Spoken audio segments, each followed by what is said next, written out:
गुज़िश्ता हफ्ते में किसान मददगार हेल्पलाइन पर मौसूल होने वाले 5 अहम सवालात। गंदम की फसल में सब्ज तेले के मौसर कंट्रोल के लिए कौन सा केमिकल स्प्रे करना चाहिए? गंदम में तेले के खात्मे के लिए पाइमेट्रोजीन 120 ग्राम फी एकड़ स्प्रे करें, क्योंकि ये केमिकल तीले के खिलाफ मौसर साबित होता है और फसल को नुकसान से बचाता है। गंदम की फसल में पानी की कमी को पूरा करने के लिए कौन सी खाद इस्तेमाल की जाए? गंदम की फसल में पानी की कमी को पूरा करने के लिए यूरिया और पोटेशियम सल्फेट खाद इस्तेमाल की जाए।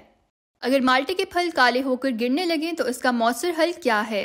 अगर माल्टे के फल काले होकर गिर रहे हैं तो ब्लैक स्पॉट फंगस की बीमारी हो रही है। इसके खात्मे के लिए टेब्यूकोनाजोल का स्प्रे करें। बाजरे को चारे और बीज के लिए कब काश्त करना चाहिए? चारे के लिए बाजरे की फसल की काश्त मार्च से मई तक, जबकि बीज के लिए जुलाई में करें। टिंडी की फसल में झुलसाओ के लिए क्या करना चाहिए?